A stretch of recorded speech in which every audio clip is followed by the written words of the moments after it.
아이들이 한 10명 정도 예배 나오는데 오늘 또 뭐 가족 여행도 가고 또 빠진 아이들도 있는데 우리 교회 학교를 위해서 여러분 관심을 가지시고 또 기도해 주시기를 바랍니다. 오늘 어린이 주일이면서 또 저희 교회 창립 주일입니다. 여러분 올해가 몇 주년인 줄 아세요? 64주년입니다. 우리가 2025년이잖아요. 1만 빼면 4잖아요. 그래서 항상 그렇게 우리가 올라갑니다. 초대 교부인 터툴리안이라는 유명한 신학자가 있습니다. 삼위일체를 처음 말했던 그런 신학자이기도 한데요. 그분이 교회에 대해서 뭐라고 말했냐면 교회는 순교의 피를 먹고 자란다, 이런 유명한 말을 했어요. 교회는 순교의 피를 먹고 자란다. 또 애들 열심히 했다고 또 돈을 주시네요. 감사합니다. 그 말이 무슨 말이냐면 교회는 그냥 성장하고 교회는 그냥 유지되는 것이 아니라 순교자들 또는 순교자적인 신앙을 가진 믿음의 사람들로 인해서 지금까지 세워져 왔다는 겁니다. 그리고 우리 석병교회도 지난 64년을 우리가 한번 돌아보면 정말 수많은 우리 믿음의 선배들의 눈물의 기도, 또 정성을 다한 그 헌물들, 그리고 또 이름도 빛도 없이 봉사하고 헌신했던, 정말 죽어야 순교가 아니라 정말 순교자의 마음을 갖고 교회를 위해 그렇게 섬겼던 수많은 우리 믿음의 선배들로 인해서 지금 우리 석병교회가 이렇게 세워져 있는 줄로 믿습니다. 그래서 이제 우리들도 우리 믿음의 선배들의 그 수고와 헌신과 눈물과 그 기도를 생각하면서 우리의 다음 세대들에게, 오늘 아이들이 앞에 나왔는데 이 아이들에게 과연 우리가 무엇을 물려주어야 할 것인가, 그 귀한 신앙과 아름다운 전통들을 우리가 잘 물려주는 것, 이것이 바로 여러분 우리의 사명인 줄로 믿습니다. 제가 4월 마지막 주만 되면 늘 고민하는 게 있습니다. 왜냐, 5월 첫 주가 어린이 주일이고 오늘 창립 주일이잖아요. 그래서 어린이 주일도 1년에 딱 한 번 중요하고 또 이 창립 주일도 얼마나 의미가 있는 날이에요. 과연 어떤 말씀을 준비해야 되는가 제가 고민을 하다가, 제가 작년에 말씀드렸는데 혹시 기억나시는가 모르겠는데, 한 해는 어린이 주일 말씀 전하고 한 해는 창립 주일 말씀 전하고 이제 그런다고 했어요. 그래서 작년에 어린이 주일 말씀을 전했습니다. 그래서 오늘은 창립 주일과 관련된 말씀을 함께 전하고 나누겠습니다. 여러분, 창세기 1장에 보면 하나님이 세상을 창조하십니다. 세상의 모든 피조물을 다 만드시고 이제 인간은 마지막에 딱 만드시죠. 근데 하나님이 세상의 피조물과 인간과 딱 다른 게 하나 있습니다. 똑같이 하나님이 창조하셨는데 인간에게만 주신 게 있어요. 이게 뭘까요? 오늘 말씀 한번 보시면 1장 27절 28절에 하나님이 자기 형상 곧 하나님의 형상대로 사람을 창조하시되 남자와 여자를 창조하시고 하나님이 그들에게 복을 주시며 하나님이 그들에게 이르시되 생육하고 번성하여 땅에 충만하라, 땅을 정복하라, 바다의 물고기와 하늘의 새와 땅에 움직이는 모든 생물을 다스리라 하시니라. 아멘. 여기 보니까 하나님의 형상대로 인간을 창조하신 다음에 뭐를 주셨다 그랬어요? 복을 주시며 그랬어요. 하나님이 세상의 피조물과는 다르게 인간에게만 특별히 주신 게 있는데 그게 뭐냐면 복을 주셨다는 거예요. 어떤 복을 주셨는가? 말씀을 보니까 세 가지 복이 나와요. 첫 번째는 뭐냐면 생육하고 번성하고 충만해지는 복을 주셨어요. 그리고 두 번째는 뭐냐면 땅을 정복하는 복을 주셨어요. 그리고 마지막에는 세상의 모든 것을 다스리는 그런 복을 주셨다는 거예요.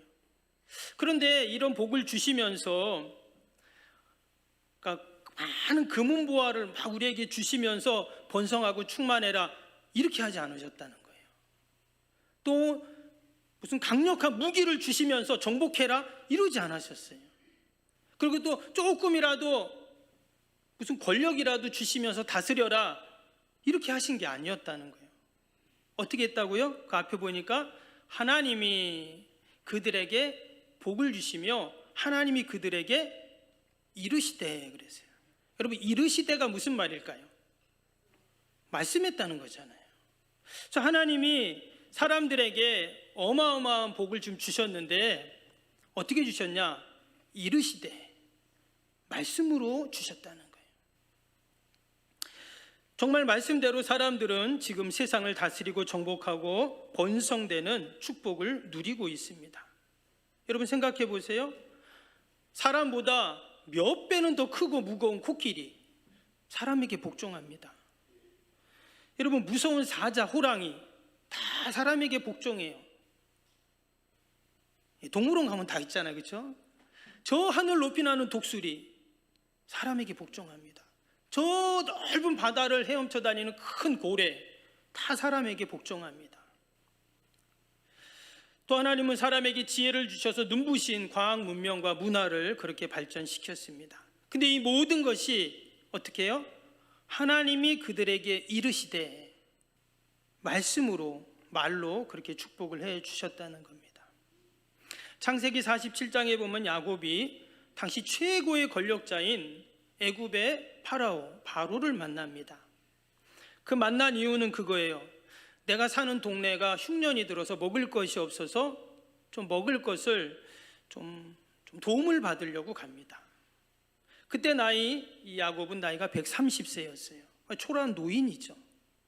그런데 그가 그 거대한 애굽이라는 대제국의 그 군주를 만나는데 그 앞에서 그는 손을 들어 그를 축복을 해줘요. 그 말씀을 볼까요? 창세기 47장 7절 10절에 보면 요셉이 자기 아버지 야곱을 인도하여 바로 앞에 서게 하니 야곱이 바로에게 축복하며 바로가 야곱에게 묻되 내 나이가 얼마냐? 야곱이 바로에게 이르되 내 나그네 길의 세월이 130년이니이다. 내 나이가 얼마 못되니 우리 조상의 나그네 길의 연조에 미치지 못하나 험악한 세월을 보냈나이다 하고 야곱이 바로에게 축복하고 그 앞에서 나오니라. 어떻게 했다고요? 야곱이 바로에게 축복하고. 여러분 이것이 바로 하나님의 자녀들에게 주신 하나님의 그런 축복권인 줄로 믿습니다. 이런 겉으로 보기에는 어때요? 겉으로 보기에는 애굽의 바로 왕은 의리의리합니다. 찬란해요. 지금도 우리가 그 이집트에 보면 그 이집트에 일어난 수많은 문화들을 보면 어때요? 와, 대단하다 하는데 당시에는 쳐다도 못 보는 겁니다, 바로 왕은. 그런데 이 지금 너무나도 남루하고 보잘것없고 먹을 거 구하러 온 난민 같은 야곱이 그 어마어마한 나라의 왕 앞에서 그 영적인 권위를 갖고 축복했다는 거예요. 그럼 이것이 어떻게 가능할까요? 하나님이 저와 여러분에게 주신 그 영적인 권세이고 여러분 축복인 줄로 믿습니다. 하나님은 죄로 말미암아 하나님과 인간의 그 축복이 딱 단절된 것을 보고 안타까워하시면서 아브라함이라는 한 사람을 딱 택하십니다. 그리고는 그를 통한 놀라운 구원의 계획, 놀라운 축복의 은혜를 실현해 가시죠. 그래서 아브라함을 통해 그 아들 이삭을 통해 또 아들 야곱을 통해 또 그 아들 12아들을 통해 또 시간이 지나 다윗을 통해 더 시간이 지나 신약에 와서 예수 그리스도를 통해 그리고 지금은 교회를 통해 그리고 저와 여러분을 통해 세상을 향한 구원의 계획과 놀라운 축복의 역사를 여러분 이루고 가고 계신 줄로 믿습니다. 그래서 과연 나는 누구일까? 라고 묻는다면 여러분 나는 누구입니까? 같이 해볼까요? 나는 한번 해보세요. 나는 하나님의 대행자다. 이게 무슨 말일까? 하나님의 대행자. 마치 우리는 하늘의 대사와 같은 자들입니다. 여러분 대사가 있죠? 우리나라에서 한 사람을 딱 세워가지고 저 외국에 보냅니다. 그리고는 그 사람이 우리나라를 대표해서 얘기를 해요. 그럼 그 얘기는 어떤 얘기예요? 우리나라를 대표하는 얘기예요. 대통령의 얘기와 똑같아지죠. 마치 하나님은 저와 여러분을 마치 외국에 파견한 대사같이 하늘의 대사로 우리의 가정, 일터, 또 내가 처한 곳으로 여러분 다 우리를 파송했는 줄로 믿습니다. 그래서 우리가 그냥 말하는 게 아니라 우리의 말에 권세가 있어요. 말에 축복권이 있다는 거예요. 그래서 세상을 화평케 하고 세상을 이롭게 하는 자로 여러분 저와 여러분을 삼아주시고, 그걸 사명이라고 하죠. 그런 사명을 주시고 우리를 다 여러분 보내셨습니다. 우리 다시 한번 그런 의미에서 우리 옆에 있는 분에게 이렇게 말해 봅시다. 주님의 이름으로 축복합니다. 한번 해보세요. 뒤에 있는 분에게도 주님의 이름으로 축복합니다. 한번 해보세요. 주님의 이름으로 축복합니다. 우리가 그냥 축복합니다, 축복합니다 하면 복이 됩니까? 여러분, 축복의 구체적인 내용을 가지고 우리가 이제 축복을 해야 돼요. 오늘 민수기 6장에는 그것을 우리에게 잘 가르쳐 주고 있습니다. 세상을 향해 또 다른 사람들을 향해 무엇을 어떻게 축복해야 되는가를 우리에게 지금 잘 가르쳐 주고 있어요. 우리가 다 하나님의 대행자로, 하늘의 대사로 우리가 좀 처한 곳으로 지금 보내졌는데, 그래서 우리가 다 이제 축복을 해야 되는 그러한 사명이 주어졌는데 뭘 축복을 할 건가? 오늘 읽은 한번 말씀은요, 우리가 잘 아는 말씀인데요, 제사장의 축복 기도문이라고 말을 합니다. 축도라고도 말을 해요. 여러분, 예배 시간에 보면 마지막에 뭐가 있어요? 목사님의 축도가 있잖아요. 그렇죠? 축복 기도가 있습니다. 근데 일반적으로 우리 예배 때 하는 목사님의 축복 기도는 고린도후서 13장 13절을 근거로 합니다. 우리가 너무나 잘 아는 그런 축복 기도죠. 그런데 오늘 이 기도는 어떤 기도이냐? 아론의 축복 기도, 구약의 축복 기도다, 이렇게 이제 이야기를 하게 됩니다. 그래서 어떤 목사님은 신약과 구약 이 축도를 두 개 다 해야 된다는 분도 있어요. 그래서 민수기 6장, 고린도후서 13장 말씀 두 개를 다 합쳐갖고 축복 기도하는 분도 계시고, 어떤 분은 하나만 해도 된다 그러고, 이렇게 여러 가지 얘기가 있습니다. 중요한 것은 축복하는 기도라는 거예요. 축복하는 기도. 무엇을 해도 상관은 없어요. 오늘 말씀을 한번 보겠습니다. 어떻게 지금 축복을 하고 있는가? 22절, 23절을 보시면 여호와께서 모세에게 말씀하여 이르시되 아론과 그의 아들들에게 말하여 이르기를 너희는 이스라엘 자손을 위하여 이렇게 축복하여 이르되 그랬어요. 먼저 22절에 보면 하나님이 모세에게 말씀하셨잖아요. 그래서 원래 모세가 이스라엘 백성들을 다 축복해야 되는데 혼자 다 할 수 없어요. 그 많은 이스라엘 백성들 어떻게 합니까? 그러니까 다시금 하나님은 모세를 통해서 아론과 그의 아들들, 제사장들에게 그 축복을 위임해 주신 것입니다. 그래서 이후로 제사장인 아론과 그의 아들들이 축복의 권한을 위임받고 축복하는 거죠. 근데 신약에 오면 어때요? 신약에 오면 모세와 아론과 그 제사장들이 했던 그 모든 축복을 어때요? 축복의 사역을 온전히 감당할 분이 오십니다. 누구죠? 예수님이잖아요. 만왕의 왕이고 또 선지자의 대표인 선지자이시고 멜기세덱의 반차로 오신 대제사장이신 그 예수님이 이제는 어떻게 해요? 축복해 주시는 거예요. 그런데 그 축복권을 예수님도 어떻게 하셨냐? 혼자만 그것을 갖고 계신 게 아니었어요. 어떻게 해요? 제자들에게, 그리고 또다시 충성된 사람들에게, 그리고 이제는 저와 여러분들에게 그 놀라운 축복권을 위임하셨는 줄로 믿습니다. 우리가 꼭 기억할 게 있어요. 그게 뭐냐면 제사장이나 목사님이나 예수님만 우리를 축복하는 게 아니라 누가 축복하는 거예요? 오늘 말씀 보세요. 27절 보세요. 뭐라고 했어요?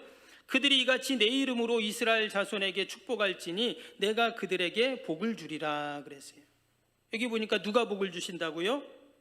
내가 그들에게 복을 주신다. 하나님이 축복해 주신다, 이렇게 말씀하셨어요. 축복의 주체가 누구냐? 하나님이다라는 거예요. 어떤 분들은 마치 자기가 특별한 능력을 가진, 특별한 자기만이 가지고 있는 것처럼 그렇게 축복을 하는 사람이 있습니다. 그것은 잘못된 거예요. 성경적이지 않습니다. 축복은 누가 한다고요?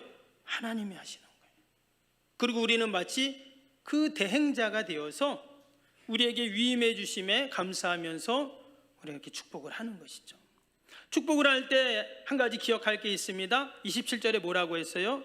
그들은 이같이 내 이름으로 축복할지나 그랬어요. 내 이름으로. 여기서 이름은 이름은 우리의 인격과 품격을 말하죠. 바로 하나님의 이름은 어떤 이름일까요? 하나님의 모든 그 품격과 하나님의 거룩함과 하나님의 전지전능함이 다 들어가 있는 말입니다. 그래서 그냥 축복하지 말고 꼭 하나님의 이름으로 축복하라.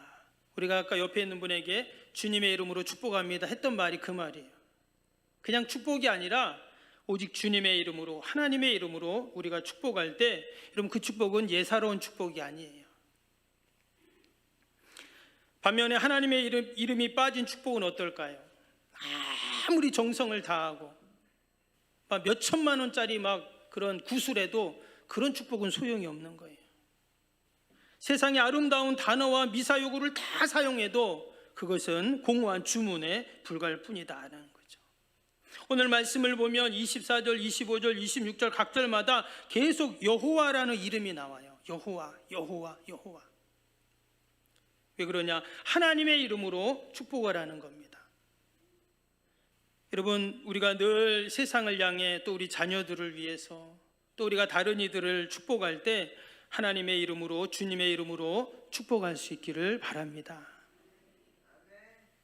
다시 한번 옆에 있는 분에게 해봅시다. 주님의 이름으로 축복합니다.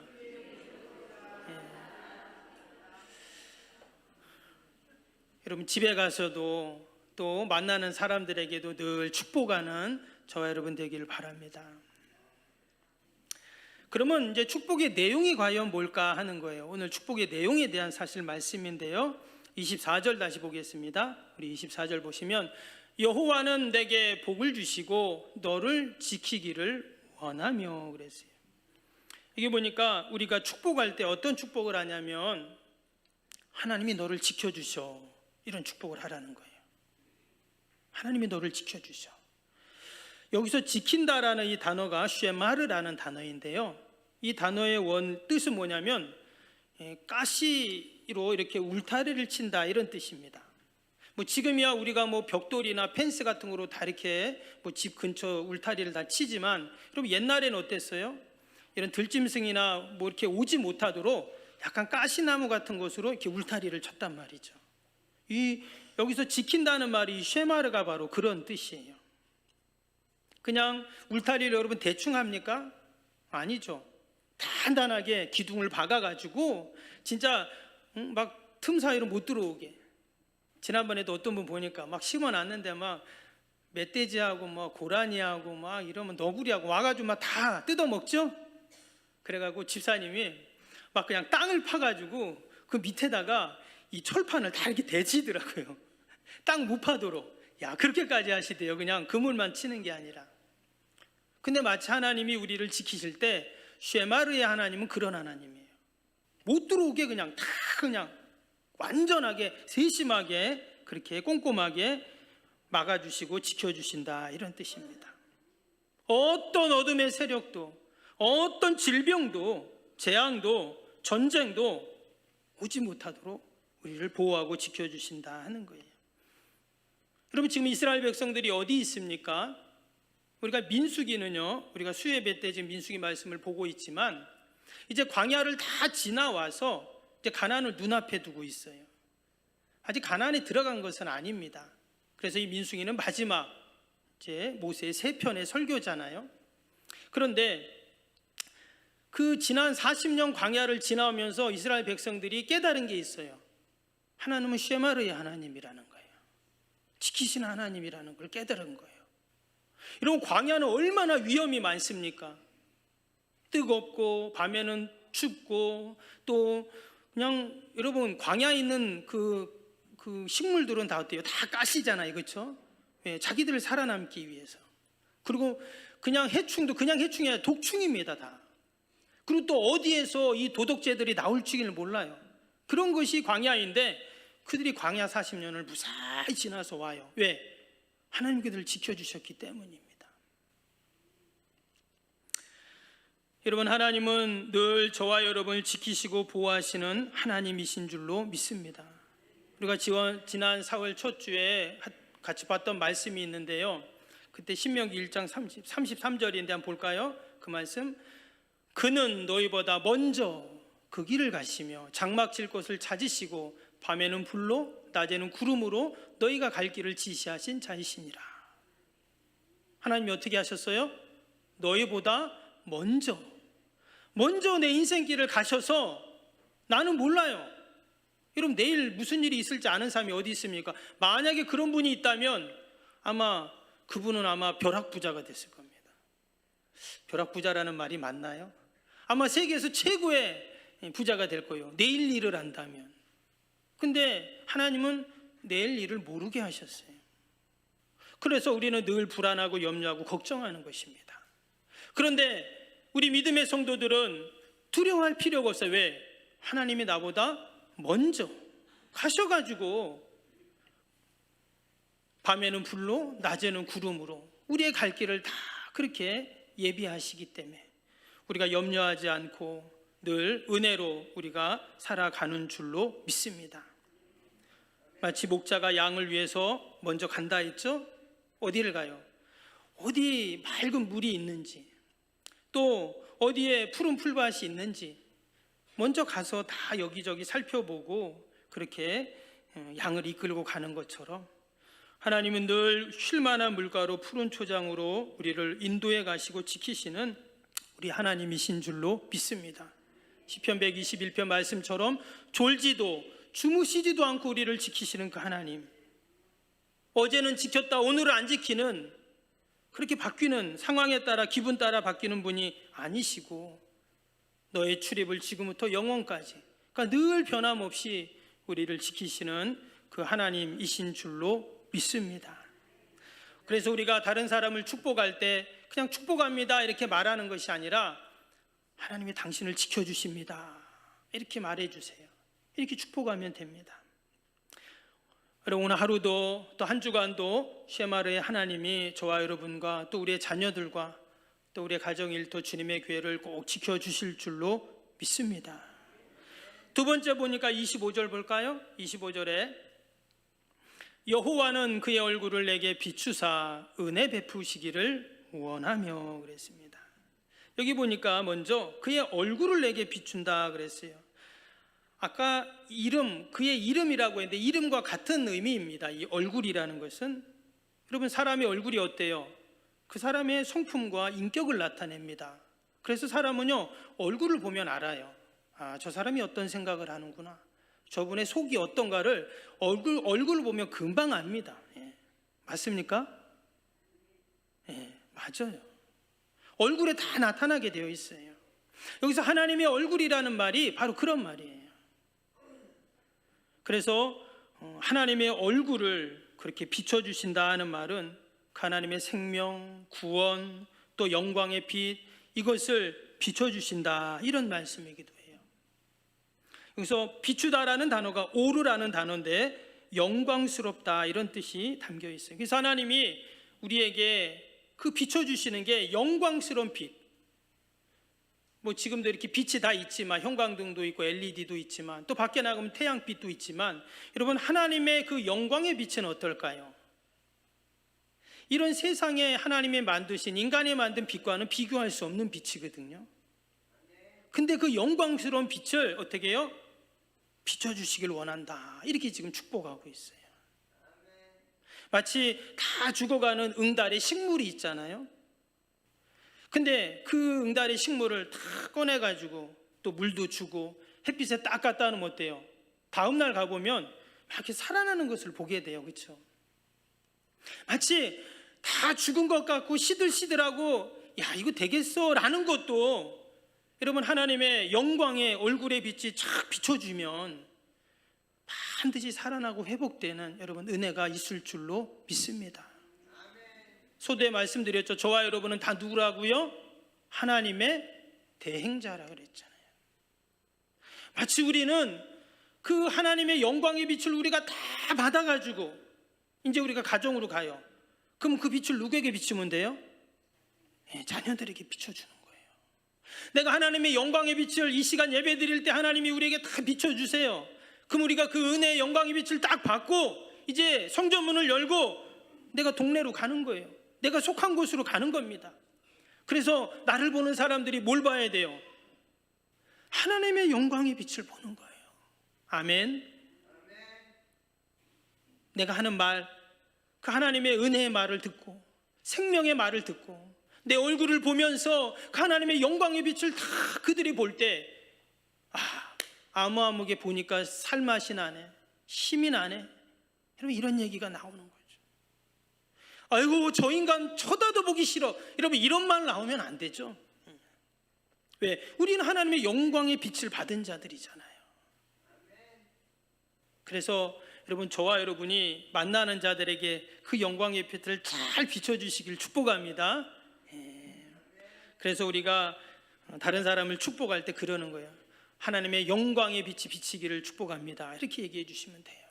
한번 해볼까요? 이것도 하나님의 영광의 빛을 비치시길 축복합니다. 한번 해보세요. 이것도.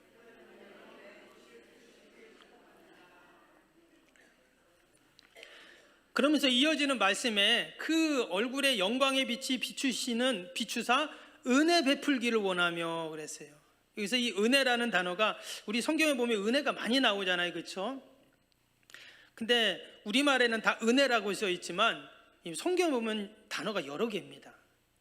우리말의 이 은혜라는 단어가 어디에는 헤세드라는 단어로 되어 있기도 하고요, 또 어디는 카리스라는 단어로 되어 있기도 합니다. 그것은 선물이라는 그런 뜻이기도 한데, 값없는 선물, 은혜가. 근데 오늘 이 25절에 나오는 은혜라는 단어는요, 하난이라는 단어예요. 그럼 왜 하나님이 성경의 대부분이 헤세드나 카리스라는 단어를 썼는데 왜 오늘 민수기 6장 25절에는 하난이라는 단어로 썼을까 하는 거예요. 이 하난이라는 단어의 뜻을 보니까 뭐냐면 윗사람이 아랫사람에게 몸을 굽힌다, 이런 뜻입니다. 아니, 갑자기 이게 무슨 말이지? 윗사람이 아랫사람에게 몸을 굽혀요. 여러분, 왜 윗사람이 아랫사람에게 몸을 굽힐까요? 제가 이 말씀을 계속 찾아봤어요. 이게 도대체 무슨 말인가? 왜 헤세드라는 단어를 안 쓰고, 왜 카리스라는 단어를 안 쓰고 엉뚱한 하난이라는 단어를 이렇게 썼을까? 근데 하나님이 마치 우리를 향해서 허리를 굽힌다는 거예요. 그래서 다른 사람을 축복할 때 하나님이 당신에게 허리를 굽히기를 원합니다, 이렇게 얘기를 하라는 거예요. 과연 이 뜻이 뭘까? 여러분, 우리가 죄로 말미암아 쓰러지고 실패하고 넘어질 때가 있잖아요. 어쩔 때는 넘어져가지고 정말 못 일어날 때가 있어요. 그냥 툴툴 털고 일어나면 되는데, 여러분 정말 아프고 힘들면 어떻게 해요? 못 일어나잖아요. 그게 몸이든 마음이든 그럴 때가 있습니다. 그럴 때 하나님이 다가오셔서 하나님이 허리를 굽히셔서 나를 딱 일으켜 세워주시고 어떻게 해요? 나를 안아주신다. 이게 바로 이 하나님이라는 단어예요.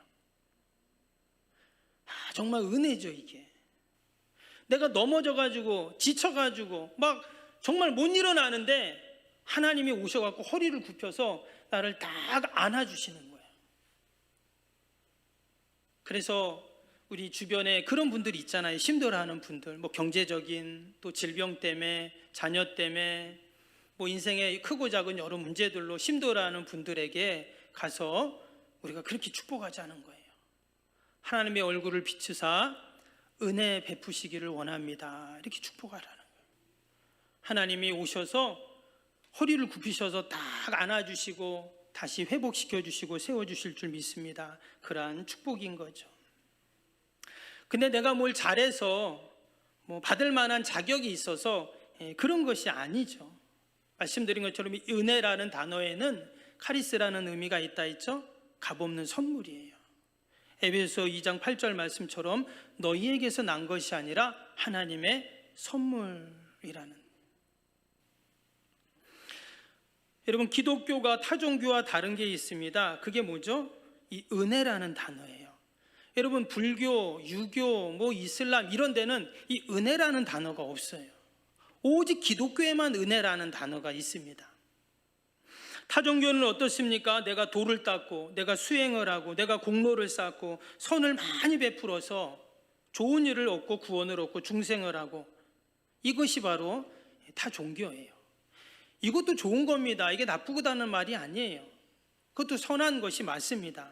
그런데 기독교는 전혀 다른데 그것을 소위 자력 종교가 아니라 타력 종교라는 표현을 씁니다. 이 말이 무슨 말이냐면 내가 하는 게 아니라 지금 은혜 얘기도 했지만 천수답하고 똑같습니다. 저 산 위에 농사를 짓는 옛날에 있었잖아요. 그 사람들은 어떻게 농사 짓습니까? 물이 없잖아요.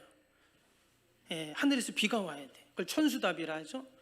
비가 안 오면 농사를 못 짓고 오면 짓고. 마치 우리 기독교는 그런 겁니다. 하나님이 은혜를 내려주셔야 되는 거예요. 하나님이 그 헤세드 또는 카리스, 하나님이라는 은혜를 베풀어 주실 때 우리가 살아갈 수 있다는 거죠. 그럼 은혜를 베푸기 전까지는 우리는 아무것도 못하는 거예요. 베드로전서 5장 10절에 보니까 모든 은혜의 하나님 그랬어요. 모든 은혜의 하나님. 이 말은 무슨 말일까요? 다른 말로 하면 모든 은혜가 하나님으로부터 온다 이 말입니다. 우리의 삶 가운데 우리가 하나님의 은혜가 아니면 우리는 한시도 살 수가 없습니다. 여러분 지금까지 살아온 우리의 인생이 결국 하나님의 은혜이죠.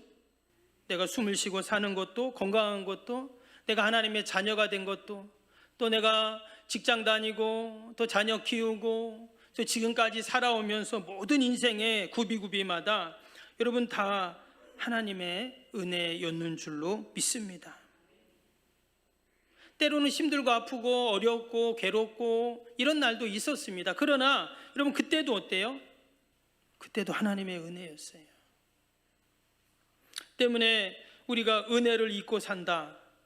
은혜를 잊고 사는 순간부터 하나님의 축복은 거기서부터 끝나는 것입니다. 여러분 우리 석평교회가 벌써 64주년이 되었어요. 지금까지 교회가 여기까지 오면서 많은 믿음의 사람들 또 크고 작은 일들 많이 있었습니다. 근데 거기서 여러분 하나님의 은혜를 딱 빼면 어떨까요? 아무것도 없는 거예요. 근데 힘든 일도 있고 기쁜 일도 있고 막 그래요. 근데 거기다가 하나님의 은혜만 딱 집어넣으면 어때요? 그러면 아멘인 겁니다. 할렐루야. 하나님의 은혜가 들어가면 되는 거예요. 여러분 하나님의 은혜는 너무나 커서 때로 안 보입니다. 마치 내가 지구에 있으면 지구가 안 보이잖아요. 너무 크니까. 하나님의 은혜는 너무 커서 우리가 그 은혜를 잊고 살 때가 많습니다. 그리고 또 그 은혜가 너무 크기 때문에 혹이나 내가 그 은혜를 다 알게 되면 감당하지 못할까 봐 하나님은 내가 깨달을 수 있는 만큼만 우리에게 은혜를 보여주시고 알려주시죠.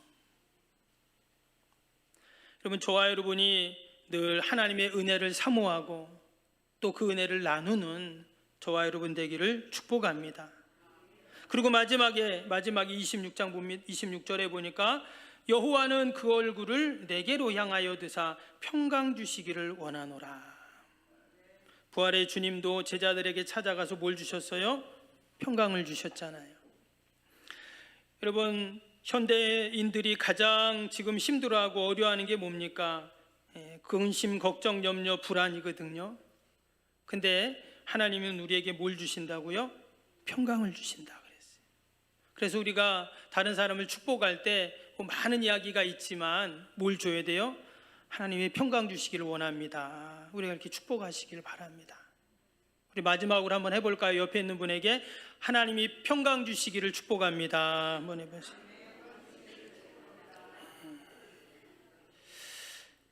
한 주간을 살면서도 만나는 모든 분들에게 이 민수기 6장의 축복을 하시는 저와 여러분 되기를 주님의 이름으로 축복합니다.